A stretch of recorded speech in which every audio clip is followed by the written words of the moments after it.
MSW Media. News with swearing. Daily beans, daily beans. Daily beans, daily beans. Hello and welcome to the Daily Beans for Friday, March 6, 2026. It is Friday on the Daily Beans. That means it's Fugelsang Fridays. So joining me today is my good friend. He hosts Tell Me Everything on SiriusXM Progress, channel 127, weeknights, 9 p.m. Eastern, 6 Pacific. His book, New York Times bestselling book, Separation of Church and Hate, just won the Audie for Best Audio Book. And he also hosts the John Fugelsang Show podcast. You can catch him on Substack as well. Please welcome my good friend, John Fugelsang. Hello, my New York best-selling author, friend. Thank you so much. Who's now an Audie winner. Yes, best nonfiction book. So it's great to have a book it's about the Bible called nonfiction. That on its own is worth 2 hours of debate. But it's good to see you. Hope you're enjoying Operation Epic Fury, Allison. Oh, my gosh. Operation Epic Fubar. Epic Fury. Do you love it? It sounds like a video game that Pete Hegseth plays in his office between Jell-O shots. Operation Epic Fury. It's like the energy drink that Kash Patel is chugging right now to get more popular with the bros, you know? Epic Fury. Yeah, and the problem is that they don't think 2 steps ahead. They don't care about veterans because when these veterans eventually get to the Department of Veterans Affairs, we already have a designation for OEF. That's Operation Enduring Freedom, which happened post 9/11. And now we're going to have 2 sets of OEF veterans, Operation Epic Fury and Operation Enduring Freedom.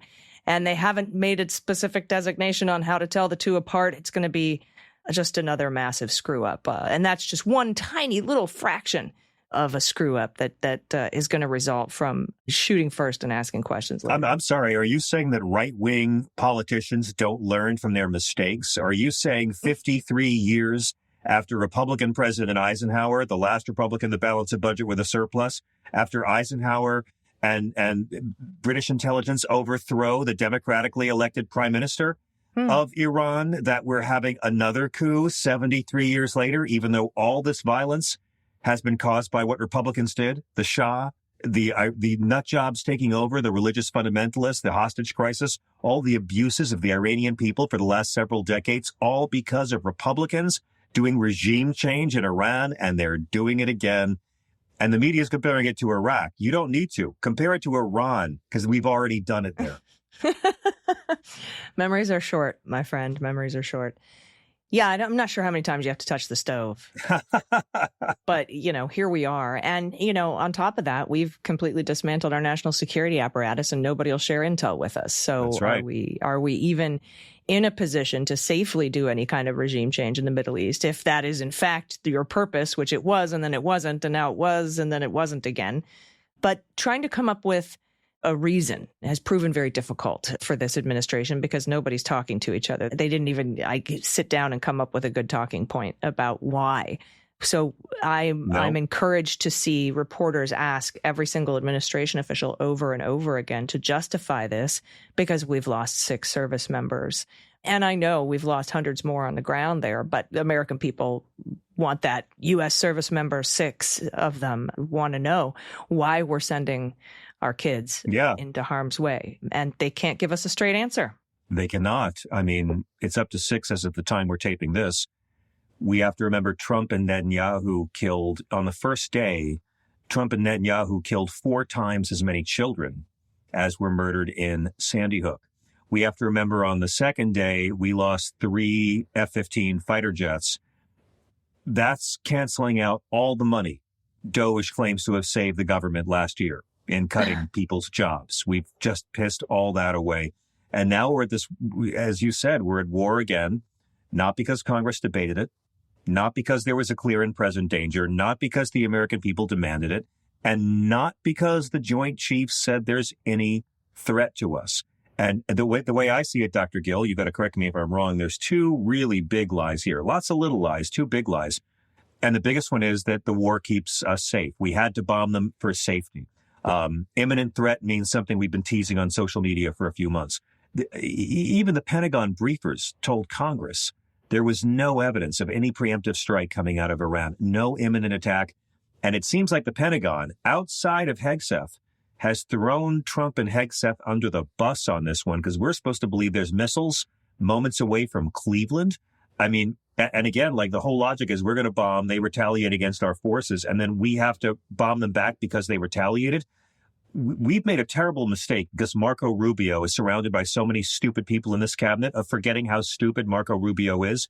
Did you see them asking Marco Rubio about why we were doing this? And he said, well, Israel was going to strike them and they would have struck back and we would have had to hit them. So we just figured we'll hit them first. Maybe you could tell Israel not to strike them. Marco Rubio is literally using preemptive war 23 years after Bush. And as Eisenhower said, preventative war was an invention of Hitler. I would not listen to anyone seriously who came and talked about such a thing. Yeah. Well, after Marco said that, he said, well, we had to preemptively be defensive, which is it just blows my mind. Preemptively be defensive. Then Tuesday, Donald Trump came out and said, no, I strong-armed Israel into this.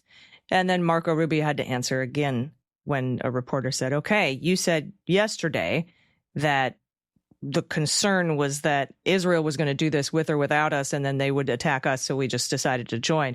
But Donald Trump said that that wasn't true today. And Marco Rubio said, he actually goes, I didn't say that. Were you even here? And she says, yeah, I was the one who asked you the question. And he had to be like, well, you know, what I meant was, I mean, it's just the biggest clusterfuck. That's actually good. I'm tired of people taking Marco Rubio seriously, Allison. That's been one of the most grueling parts of this last year, that why not hire Dan Quayle? He'll seem like Obi-Wan on this cabinet to these other people. And by the way, thank God we have Lindsey Graham on TV letting us know how acceptable it is if more Americans die. It'll be noble. It'll be noble. If anyone dies, it'll be no. Lindsey Graham loves sending other people's kids to fight and die more than Lindsey Graham loves rent boys who keep their mouths shut. But I mean, the other big lie we're getting, and again, we tore up the peace deal with Iran. Then we bombed them. We obliterated, right? That was the word, Allison? We obliterated? I think that was the word. We obliterated their nuclear program. Yeah. Okay. So maybe we obliterated the meaning of the word obliteration, because now either they were lying in the fall or they're lying right now. And a lot of MAGAs still don't care. Well, can you imagine them saying, oh, we actually didn't obliterate their nuclear program and that was the actual threat? I mean, can you imagine them having to admit that they... Yeah. I'm J.D. Vance and I'm wearing big boy underpants. Yeah. I mean, they're throwing him right under the bus as well. Beautiful. They're throwing him right under the bus, saying it was J.D. Vance's idea.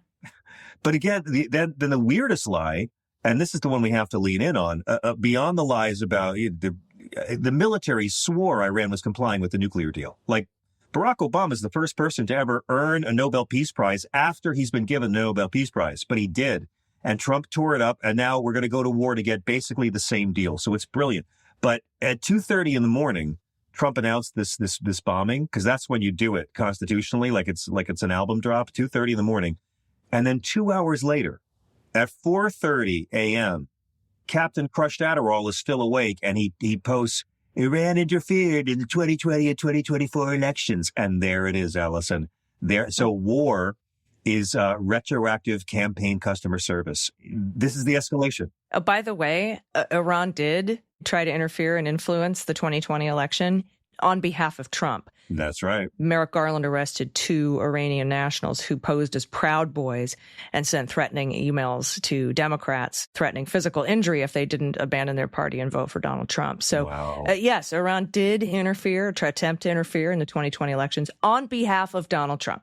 So luckily, Fox News viewers will never be told this, so it'll be okay.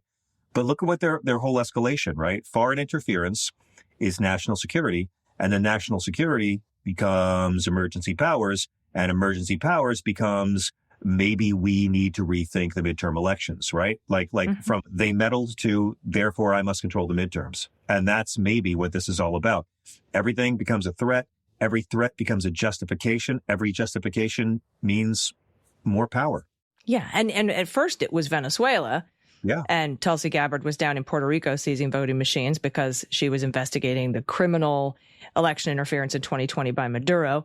Wasn't she, though? And then it was Trump allies circulating a draft executive order that China interfered in 2020. That's and right. that is going to be the thing that justifies emergency powers. And now it's Iran. And so that's not going to bode well legally for when somebody immediately files a lawsuit if he tries to postpone or cancel elections. Someone will immediately file a lawsuit on behalf of voters. Yeah. And I think it will be immediately stopped, stayed, and put on hold until it gets through litigation and the elections will go forward. I think that that's how that plays out. But then what's stopping him from sending ICE and DHS or the Pentagon in to seize voting machines as we're counting ballots? Like it's just going to, and obviously we don't have enough people to do that everywhere, but in some major swing cities, perhaps Houston, maybe, something where they're really under threat for flipping statewide seats, the Senate race down there. Oh, yeah. So, it's all boils down to retribution for 2020. Because he can't stand that he lost to Joe Biden. Exactly. And trying to stop elections from happening and or cheating them. There's, to my reckoning, and this is the thesis I'm putting forward in a peer review paper, there's two great atrocities, right? Two great crimes in the last decade. One is Trump's lie about the 2020 election. And the other is the decision to bring the emperor back in Star Wars Episode 9 without explaining how they brought the emperor back. These two things have caused so much suffering in our world in the last several years, and they both have a lot in common because in both cases, a lot of people are spending a lot of time and a lot of money retconning a bad choice from over 5 years ago. The choice to bring the emperor back means that Disney Plus is going to be full of TV series trying to justify this bad piece of storytelling for the next 10 years. And the lie about Trump winning 2020 is going to lead to a lot of people retconning and having a lot of stories about how he really did it because they've got to protect the bad choice from a few years ago. I swear to you, it's the same thing. Geeks know what I'm talking about. And throughout all this, we have to remember to thank our MAGA voting friends for not just the body bags, but the higher gas prices as well. Don't forget to thank your MAGA coworkers for that, friends, because that's going to happen. You know why? The oil companies have a chance to jack up gas prices. That's why. So a lot of evil people are very happy from all of this. The market, we'll see how much the markets respond to it. But you know better than me, Allison. I don't think this is the sort of mission accomplished banner movement where they can get out all that easily. It seems to be when it comes to this area, last week, Pete Hegseth was literally beating up on the Boy Scouts. Last week, he was literally beating up the Boy Scouts, saying that they won't allow any trans scouts in. Scouts shut down because men were raping children. Pete didn't mention that. He just said, no more trans kids and no girls in the scout. Like, what about no more raping? No. He even tried to get him to change their name from Scouting America back to Boy Scouts of America. I know. No. But again, we like child rape now, and we like war now. Forget what you heard about MAGA 2 months ago. This is who you are now. I remember the old days last Friday when Hegseth was at war with Anthropic over letting robots murder people without human oversight. That seems innocent today. Yeah, I know, right? And we actually found out a couple of hours after he declared it a supply chain risk and said no one could use Anthropic anymore. They actually used Anthropic in the attacks on Iran. It's amazing, isn't it? So, and all Anthropic said was they had two rules that Trump and Hegseth called treasonous, which was you can't use this to kill people. No autonomous lethal weapons and no surveilling Americans. No autonomous lethal weapons and no surveilling Americans. Like, that is so pro-civilization. That's the sort of thing that if conservative men and women heard about, they would agree with. But just to underscore that Pete Hegseth is this petty, punitive, petulant prick, he's making it about how they're not patriots while he's also attacking trans kids for ruining the Boy Scouts and not the cisgender men who raped the damn children in the first place. This guy, Hegseth, it's going to be a pleasure. When he came out and said, we're not going to have any rules of engagement this time. Allison, he's making it really easy for the War Crimes Tribunal, isn't he? He really seems to think that can't happen. He is. And speaking of tribunals for war crimes, at least here on domestic soil, I want to talk a little bit about ICE and Kristi Noem, Greg Bovino, some things that happened today. But we have to take a quick break, so everybody stick around. We'll be right back. These messages, we'll be right back. This episode is brought to you by IQBAR, our exclusive snack and hydration sponsor. IQBAR is the better-for-you plant protein-based snack made with brain-boosting nutrients to refuel, nourish, and satisfy hunger without the sugar crash. And right now, IQBAR is offering you an all-exclusive deal, 20% off all IQBAR products. Plus, get free shipping. Just text Daily Beans to 64,000. Now, IQBAR is a strong option for anyone looking to support a demanding day with products that are both convenient and well formulated. Their extraordinary lineup includes plant protein bars, hydration mixes, and mushroom coffees. And the Ultimate Sampler Pack is the best place to start because it includes all three. In just one box, you get 9 IQ bars, 8 IQ Mix sticks, and 4 IQ Joe sticks, which makes it easy to pick your favorites. With IQBAR, all products are clean label certified and free from gluten, dairy, soy, GMOs, and artificial ingredients. There's none of that. They also include functional ingredients like magnesium, which really helps me with my sleep, and lion's mane, intended to support physical and mental performance. IQBAR's plant protein bars are a great option to carry with you every day. They provide plant protein, fiber, and no added sugar. For hydration, IQ Mix is a zero sugar drink mix with electrolytes, positioned to support clarity and mood. And for mornings, IQ Joe delivers a mushroom coffee designed for mental clarity with 200 milligrams of natural caffeine in 4 flavors. They've got a wide range of flavors from mint chocolate chip bars to blueberry pomegranate hydration mixes. It's pretty amazing. And right now, IQBAR is offering our special podcast listeners 20% off all IQBAR products, including the Ultimate Sampler Pack, plus free shipping. So to get your 20% off, text Daily Beans to 64,000. Text Daily Beans, all one word, to 64,000. That's Daily Beans to 64,000. Message and data rates may apply. See terms for details. All right, everybody, welcome back. We're talking to John Fugelsang on Fugelsang Fridays here on the Daily Beans. Thank you so much for joining us. And the reason we have a little bit of a different show format is because last night, the entire staff of the Daily Beans and MSW Media were at the GLAAD Awards. So that's why we're doing this a little bit differently today. So thanks for tuning in, for listening. And congratulations, by the way. Thank you very, very much. You too, Audie. It's a big award show week. It is award show week for us podcasters and book writers and authors. But I wanted to talk a little bit about ICE. The first thing I wanted to ask you about, or just have a discussion about, is Kristi Noem on Tuesday was at a hearing. And at one point in the hearing, she was arguing with Mazie Hirono, Senator Hirono, about whether or not she had called Alex Preddy a domestic terrorist. And she split hairs and said, I didn't call him a domestic terrorist. I said he engaged in domestic terrorism. And everyone's like, whatever, bullshit. But I remembered watching back on January 27th, one Heather Cox Richardson say in one of her videos that she puts out, her incredible videos that she puts out on her YouTube channel, she's like, I've noticed, and I'm taking stock of the fact that every time she talks about this, she doesn't say domestic terrorist. She says domestic terrorism. And there's a reason for that. It's legal slop when you say domestic terrorism. Being a domestic terrorist is a specific legal term of art, whereas engaging in domestic terrorism means you can round up and be vague about anybody that you think is somehow a national security threat.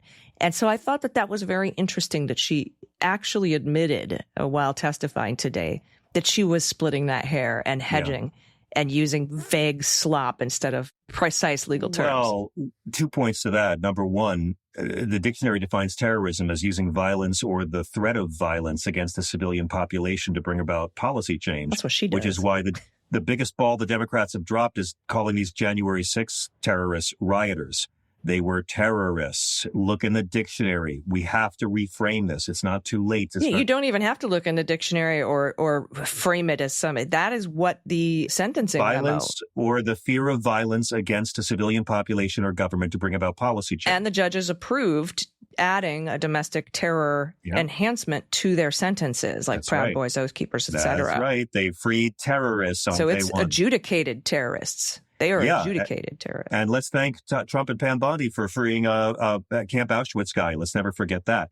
But even the more weaselly part of Kristi Noem was that so much of this was her trying to keep her job, because her context of calling him a domestic terrorist was that then she blamed it on Stephen Miller and said that Stephen, the one time I've heard her use him by a first name basis, Stephen told me to say this.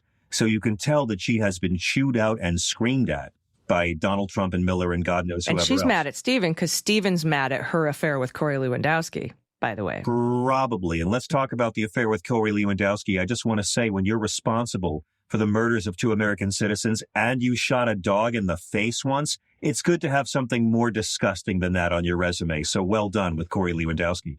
But I think a lot of these cartwheels I've been giving a vomit warning instead of a content warning whenever I talk about Lewandowski and Noem. Oh my God, can you imagine? I mean, and listen, that this woman thinks this is going to be leadership for her. It's so great to see Democrats asking tough questions because honestly, if these Democrats didn't do this today, she would get away with it. You can't be the face of a movement when your face has no movement. And today we saw something beautiful. She was forced to obfuscate and acknowledge in a way her own lie about Alex Preddy.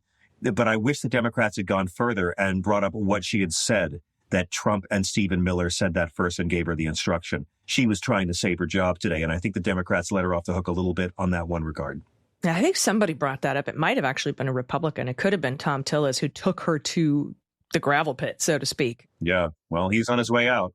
Of course. Yeah, it's easy to do when you're retiring. That's why we need term limits. So people can have spines Ding. when they go into Congress, not when they're leaving. And John Kennedy did a bit as well. Kennedy did as well. Yeah. Right. Yeah. So they all kind of went after her, which says to me that she is going to be the fall person. She's going to take the fall for this. They were already looking to get rid of her when she wasn't opening concentration camps fast enough at the end of last year. They wanted her out in January.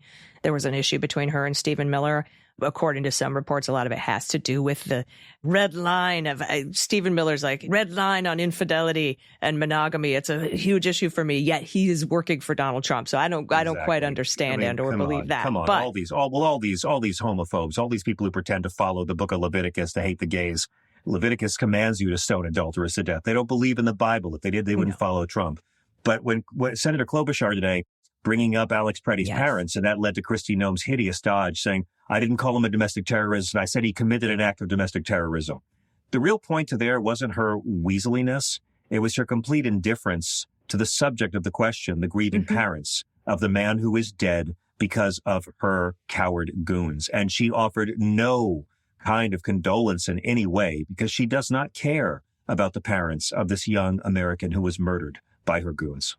Yeah. And well, interesting Republican talking point against Kristi Noem is that I think it was Tom Tillis who's like, you've cast a pall on our ICE agents, our brave ICE agents out there doing the good work, what they're supposed to do. But now you've cast a pall on them because you refuse to hold any of them that do the wrong thing accountable. You can't even apologize. You can't even admit you made a mistake. No, I completely don't agree with that line. But as a Republican, for Republicans, for them to say you're putting our officers in harm's way, it's an interesting way for him to spin it. Nah, because all they're doing is they're going to beat up on her to avoid having to actually criticize the president. Okay, this is why we talk about it. This is why he hires all these numbnutses and amateurs and losers, because competent people would say, Mr. President, you can't do that. So he hires these schmoes so he can easily blame them when things go bad and cut them off. So, I mean, he's going to lance Kristi Noem like a boil once it's bad for him. That's why it's easy for them to pile on Kristi Noem, because they're not going to pile on the commander-in-chief. And if I was Kash Patel, if I was Pete Hegseth, if I was RFK Jr., I'd be watching very closely right now to see how it goes. Because at the end of the day, Trump doesn't believe in loyalty. He believes in obedience. Loyalty goes two ways. And he will treat these cabinet members like a wife if he has to and dump them coldly. Nice. One last little bit of good news if we end on a good note. The Hennepin County District Attorney has said that she has launched criminal investigation into Gregory Bovino and 17 God bless. other ICE officers for their actions, illegal against Minnesota law actions on the ground in Minneapolis, including launching tear gas when they're not supposed to, using less than lethal force when it's being illegally used, and her launch of that public portal for citizens to send in video evidence. She's gotten thousands of tips and video and evidence. And she's also said, even though the FBI is not cooperating in the murders of Alex Preddy and Renee Good, we have closed that portal. We've gotten more than 1,000 responses for evidence in those cases. And it's now in the hands of the BCA, which is the Bureau of Criminal Apprehension. It's the Minnesota State investigative arm. And they're going to present a report back to the Hennepin County DA on potential criminal charges for the murders of Alex Preddy and Renee Good. So I'm very, very pleased about that work at the Hennepin County DA's office. 17 different incidents, 17 different investigations going on right now. And why, Allison, it's almost like the henchmen didn't realize that the immunity ruling doesn't apply to henchmen, as we've discussed so many times. No, but they were just following orders, John. Just following. Oh, yeah. And I'm sure these state authorities will feel exactly the same. We made so much out of the fact that Alex Preddy and Renee Good were killed so near to where George Floyd was murdered. But let's not forget that same beautiful state of Minnesota is where we saw the first ever police chief testify against one of his own cops to send Derek Chauvin away for life for wearing a badge and thinking that gave him entitlement to murder a person. I can't wait to see what kind of sentences that Trump can't pardon get handed down on the state level for the crimes committed. Yeah, and I hope we see more of it. I hope this creates a permission structure for other DAs to do the same. We are going to be shelling out money for the rest, long after Donald Trump's arteries have done what God wants them to do, Allison. We will be witnessing justice delayed for these victims. We, the taxpayers, will be shelling out billions in class action lawsuits for the people who were hurt or stolen from or fired or put in concentration camps or deported and tortured. We're going to be paying for these sins for a very long time. And that's why the only Democrats who get my support are the ones who talk about independent counsels and truth and reconciliation committees and accountability. Yeah, agreed. Well, my friend, it's been wonderful to talk to you. Thank you so much for coming on. Everybody, you absolutely have to hear now the audio award-winning audiobook version of Separation of Church and Hate. If you don't have your physical copy, you should get a bunch of those too and put them in the little libraries around your town, little free libraries. It's a New York Times bestseller. You can't go wrong. Right. And I hope you had a great time last night at the GLAAD Awards, Allison. Thank you. Also, check out Tell Me Everything on SiriusXM Progress 127. That's channel 127 weeknights at 9 p.m. Eastern, 6 Pacific. It's a great call-in show. You can call in, you can interact. It's a really, really good time. I like when you have TV's Frank Conniff on there. It's always a joy on Fridays. So really appreciate you coming on today, and we'll see you soon. Thank you, Goddess. See you soon. All right, everybody, stick around. We're going to take a quick break, and I have another surprise for you. I'll be right back with Adam Klasfeld. We'll be right back. Hey, everybody. Welcome. My name is Allison Gill. Joining me today from All Rise News, an incredible independent media source for all things docket, all things Justice Department. Please welcome Adam Klasfeld. Hi, Adam. How are you? Great to see you again, Allison. I'm doing well. How are you? I'm good. I had a week off, and generally when that happens, a bunch of stuff goes down. The Trump administration did not disappoint in this particular case, but I'm back now, and I wanted to talk to you to get an update on a couple of things. But I know that you and I both have been watching clips and testimony, where and when we can, of these hearings, this series of hearings on the Hill with the Secretary of Department of Homeland Security, Kristi Noem. And it's not been going well for her. She is getting dragged by both members of both parties over the last 2 days. And a lot of it has to do with, on the Republican side, they're actually blaming her for putting ICE officers in danger and in harm's way, for being such a terrible leader, and for, costing so much money, talking about FEMA. I know Tom Tillis went after her about that. On the Democratic side, obviously, there's a lot of questions about, her integrity, ability to lead, that she should be impeached. Some of her offenses are impeachable. But something that was missing, I noticed, and I know you noticed it too, because we talked about this offline, was that nobody brought up directly Tricia McLaughlin, the mouthpiece for DHS up until recently, her lies. I mean, I know Balint brought up their lies in court, but, not the lies to the public. And of course, missing is Kilmaro Garcia, who you have an update on because you recently went to a hearing. Right. Well, one of the things that was very noticeable to me, it includes Kilmaro Garcia, but it also includes many other people that her office has been going after. This pattern that we're seeing of using official Department of Homeland Security accounts, using her own official account to try to tar people before any trial begins.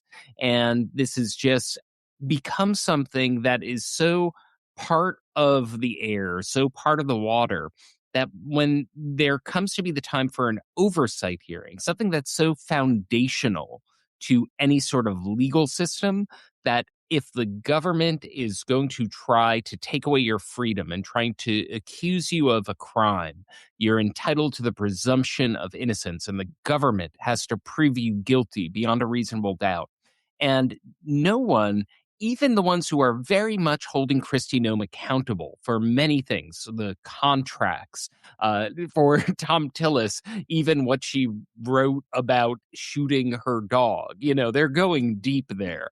But the very foundational proposition that you shouldn't try to smear a criminal defendant before a trial, particularly with allegations that you didn't charge that person with. And yes, that counts for Kilmaro Garcia, but that is now routine, particularly with the Department of Homeland Security, where they're showing anyone who they pick up the photographs and coming and with Kilmaro Garcia, it's an extreme case. They're accusing him of sex crimes that he's not charged with. They're accusing him of being a gang member, even though that has nothing to do really with his criminal prosecution. And even though every judge who has scrutinized those allegations found that it doesn't add up.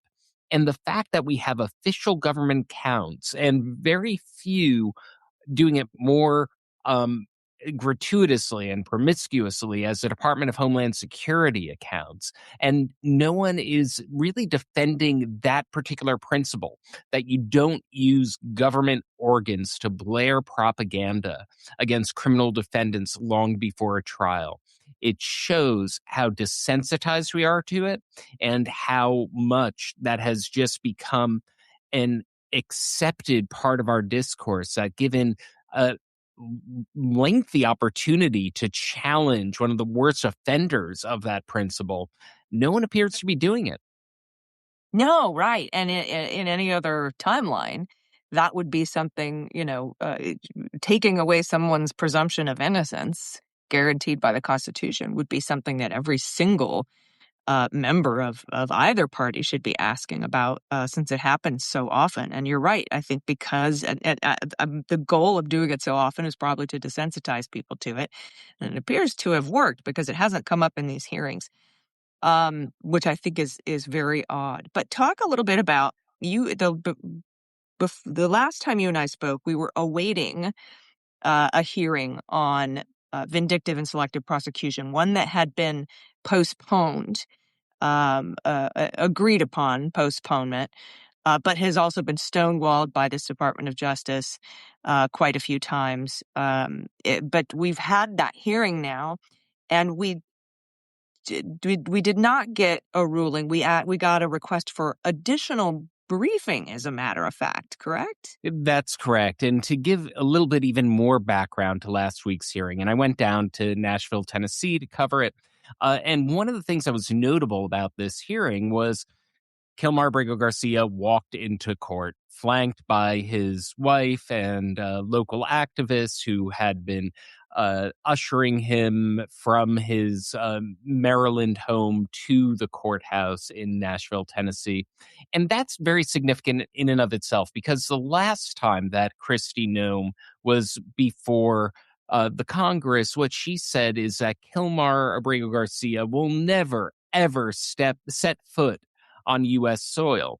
And he did. He did after winning multiple bail hearings in federal court. He won his release from pretrial criminal detention, and he won his release after that when he was taken into immigration custody. He won ruling after ruling, essentially rejecting the government's attempts to send him to a growing lineup of countries in Africa to which he has no connection. And so that's the backdrop of last week's hearing. And it was a very significant hearing for Kilmaro Garcia, because if he wins on vindictive prosecution, not only will he have succeeded in his habeas corpus case, the criminal case could be dismissed. And the hearing, even taking place before anything happened, before any attorney said any word in that court, he started out ahead, because the fact that the hearing is taking place means that Judge Waverly Crenshaw has found a reasonable likelihood of vindictive prosecution. And it was the government's burden to overcome the presumption of vindictiveness, and they tried to do so with two witnesses. And those witnesses were a special agent in charge of Homeland Security and investigations, Rana Sood, and the former acting U.S. attorney for the Middle District of Tennessee, Robert McGuire.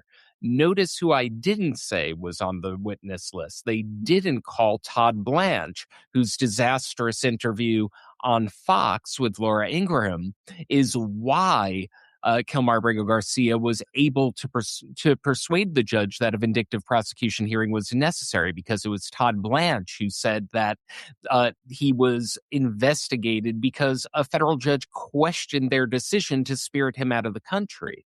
That was what Judge Crenshaw found so striking to call this hearing. So they call two lower level witnesses, higher up in this particular district, but they don't go to what Maine Justice's role in it was. And what the accounts that they gave was, well, this was because it was a locally run operation. The head of Homeland Security Investigations for the Nashville branch, the special agent in charge of that division, had claimed that she found out about Kilmaro Garcia's case from an article in the conservative Tennessee Star, and that she learned about this 2022 traffic stop where there was body cam footage of the incident. And on cross-examination, you had Kilmaro Garcia's attorneys pointing out that that footage was a source of national coverage before being part of a small circulation local weekly. It was not the defense attorney pointed out that this was something that Donald Trump himself commented on. She was trying to insinuate that she just stumbled upon this and was like, oh, I wonder what this is about, and reopened an already closed investigation, twice enclosed investigation into a 2022 traffic stop.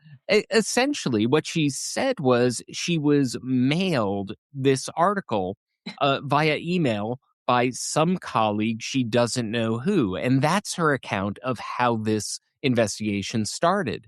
And then we have Robert McGuire, the former acting U.S. attorney for the Middle District of Tennessee, now the number 2 prosecutor in that district. And his story is that he made the decision by himself without interference from the Department of Justice. But before the new year, I remember us hopping on a Substack Live, very much like this one, talking about the internal communications between McGuire and Todd Blanche's aide, Akash Singh, who they also didn't call as a witness. Who they also avoided putting on that witness stand.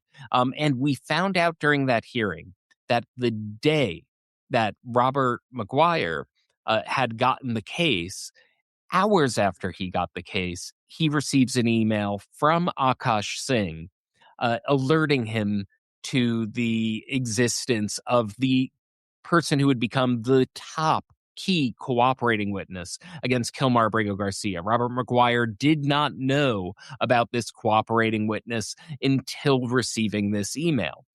So it so much emerged. Adam, can I ask you, was that what the top cooperating witness, the one of 2 that we learned about during those early hearings to see if they could get a detention hearing? Exactly. It's the one who is a 3-time former felon, the man who is alleged to be at the top of the criminal conspiracy and who is receiving help with his criminal sentencing and his immigration. His immigration status, because he was a person who was deported from the United States 5 times, who is now the government star witness against Kilmaro Garcia. People may remember you and I, sorry to interrupt, but people may remember you and I talked about how odd it is to take the leader of a criminal organization and use them as a witness and give them clemency to get somebody way down at the bottom of the ladder. That's the guy that we're talking about here. Exactly. And there was a news story that emerged shortly after Abrego was sent back to the United States for criminal prosecution, reporting that the then chief of the criminal division had quit in protest, believing that this was a decision that was made for political reasons. Well, we found out more about that during the vindictive prosecution hearing. We learned, for example, that this former criminal division chief had memorialized his reasoning in writing.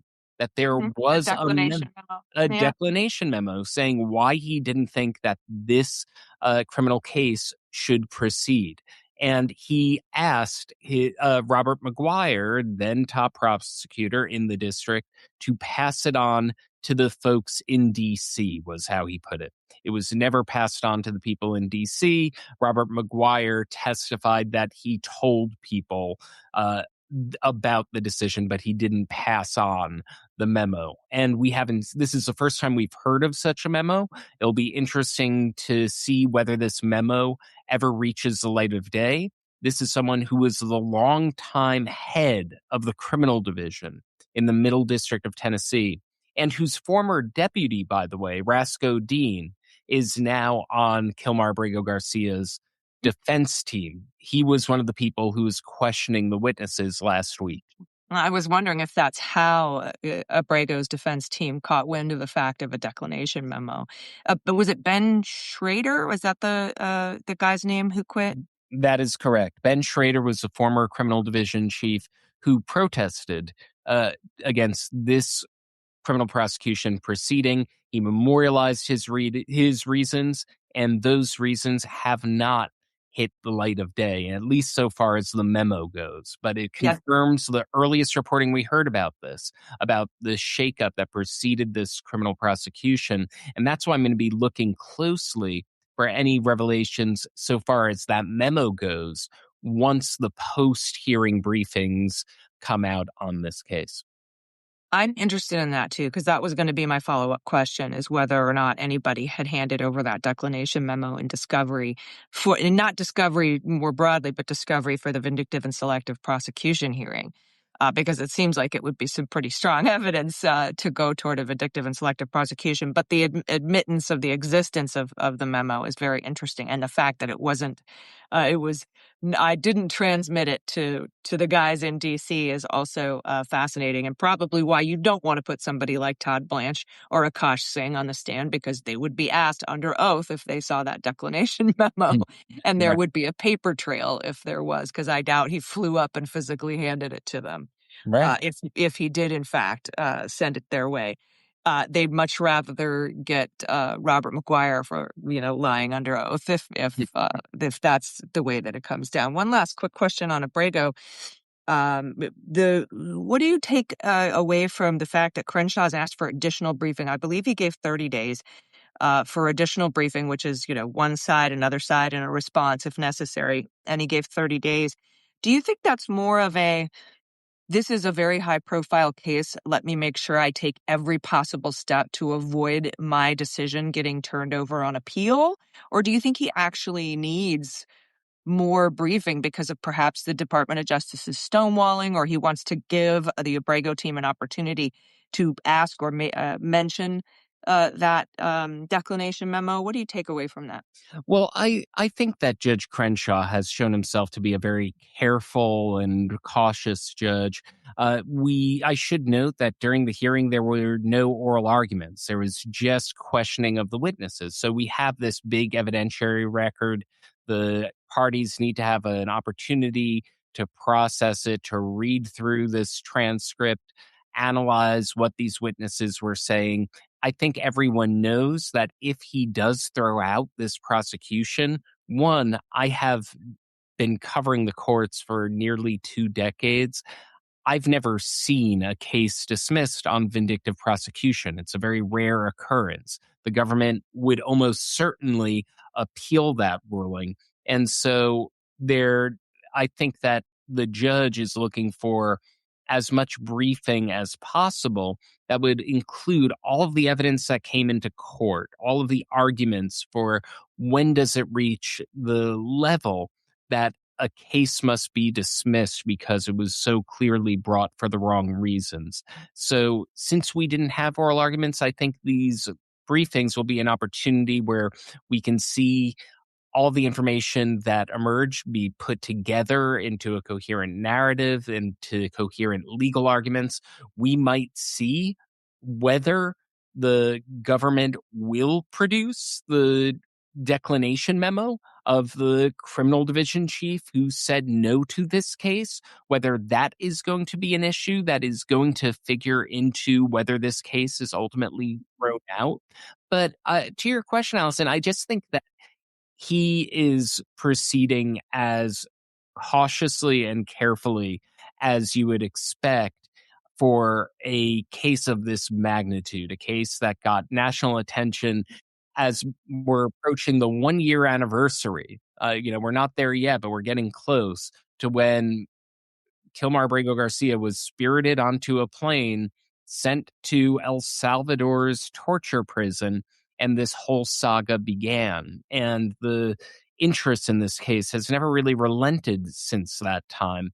And just as Judge Zany's in the immigration case gave the government every opportunity to show legitimate reasons for deciding to try to send Kilmaro Garcia to Uganda, tried to send him to Eswatini, and Liberia and other countries, and not Costa Rica, which is a country that Kilmaro Garcia agreed to be deported to. We're seeing Judge Crenshaw and Judge Zany's giving the government every opportunity so that if and when this case were to go on appeal, it would be absolutely bulletproof. Yeah, and it's so frustrating to see the lower courts go through all of this incredible due process and thoroughness and briefing and oral arguments and additional briefing, only to have the Supreme Court often shit all over it by just making decisions on the emergency docket. But that's a whole other show. You mentioned this all started when Abrego was whisked away in the night in mid-March of last year to Seacoast Prison in El Salvador. Really briefly, there's an update in the Boseberg JGG case. These are the original, the class of the rest of the people who were disappeared to Seacoast. They were then traded to Venezuela in a prisoner swap and set free. And Boseberg came back and said, hey, all of these 140 or so people in this putative class, I order the DOJ to give them an opportunity to get the due process they deserve before they were sent improperly to Seacoast Prison. And surprisingly to me, there were non-zero people willing to come back to the United States, risk certain detention in order to see their due process be given them, their due process. Can you talk a little bit about, do I have that right, first of all, and what do you think is going to come of that? You have that absolutely right. It is worth emphasizing how limited, and this is Chief U.S. District Judge Jeb Boseberg, the judge who has been vilified by Trump's Justice Department and Trump allies on Capitol Hill, who have been talking loosely about his impeachment and trying to discredit him with a rejected disciplinary complaint that was based on absolutely a document that the DOJ wasn't supposed to have, right? Correct, and a document that frankly they misrepresented based on all available evidence that we know about it, which is another story. Which is why they probably didn't attach it to their complaint. Yeah. Exactly. But what we have here is Judge Boseberg, in his ruling, nearly a year after the government spirited these people. And notice, I don't say the word deport. Deport conveys some sort of legality. Yeah, I mean, they just whisked these people on a plane, sent them to Seacoast Prison in El Salvador, and Judge Boseberg said for the more than 100 who, they're not in Seacoast anymore, but they're in Venezuela and other countries, that the federal government must provide one of two options. You must give them the opportunity to come back to the United States on the U.S. government's dime, because, it was their spiriting out of the country was on the government's dime, or you must give them an opportunity to initiate habeas corpus proceedings in other countries, with the knowledge that anyone who returned to the United States because they were unlawfully sent out of the country that they could be put into detention. New immigration and deportation proceedings could be initiated then while in detention. And to your point, yes, I believe, I can't recall offhand whether it was 18 or 19, but there were, 19. I think 19 is correct. Yeah. 19 people decided to go with the option of vindicate their rights to return to the United States, where they knew they would face detention, a new round of proceedings. And we don't know how many others decided on door number 2. What the government signaled today is they are going to appeal even that part of the ruling, which was based in no small part on the case of Kilmaro Garcia, because the Supreme Court decided 9-0 that the government had to facilitate Abrego's return to the United States. That was a 9-0 case. And the government's position is, now that they have violated the due process rights of these more than 100 people, they don't have any obligations. They do not have to allow them to go back to the United States for any hearings. They don't need to provide habeas corpus, that these are outside of their these men are outside of their jurisdiction, and sorry and good luck. That's the government's position, and that's the position that they're going to try to push in the appellate courts now with this notice of appeal, knowing that the last time they tried to advance that position in the case of Kilmaro Garcia, all 9 justices said, no, that isn't the end of your obligations regarding the due process rights of someone who you whisked and spirited out of the country without any process. Some process is owed. There needs to be that, at least in Abrego's case, his return had to be facilitated back to the United States. So why didn't the Justice Department argue that the Abrego case is different because we wrongfully sent Abrego, mistakenly, erroneously sent Abrego to Seacoast because he had a no-go to El Salvador order on the books? Why not argue that? Because you'd have to admit that you wrongfully sent Abrego to Seacoast. That seems like it's still not a winnable argument, but at least a more colorable one. I don't doubt that is going to be a distinction they're going to draw. What we have to put in a little bit of perspective here is that the more than 100 men at issue, most of them are Venezuelan immigrants who were rounded up in the Alien Enemies Act litigation when Trump issued his Alien Enemies Act proclamation that was based on the idea that there was an invasion via Venezuela through the gang Tren de Aragua. Now, we have found since then how few people had any traceable affiliation with Tren de Aragua. With Kilmaro Garcia, he is not Venezuelan. The gang that they accused him of association with was not Tren de Aragua, but MS-13. And they even admitted, to your point, that it was, in their words, an administrative error to send him to CCOT with these more than 100 men. They fired the guy who said that, and they haven't admitted it since. Yeah. Correct. Well, they keep, it's interesting because they admit it when it serves their arguments and they distance themselves from it when it doesn't, because they have gone back and forth a couple of times. Okay. All right. So they have. So I think that if they realize it is in the government's best interest to acknowledge that talking point, we'll see it resurrected once again. Okay. I thought that they had kind of totally clammed up about it, but you're right. I think they have brought it up when it serves them, and I imagine they'll do the same here. But what a weird argument they've chosen to make. I haven't read the brief yet. I know you just sent it to me. But thanks for coming on and explaining all this.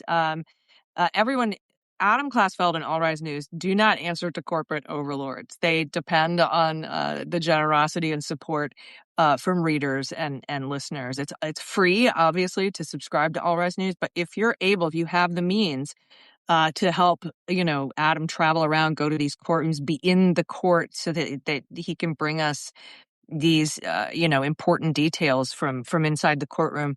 You can do that at All Rise News here on Substack. It would be really appreciated. And speaking of that, Adam, before I let you go, where are you off to next?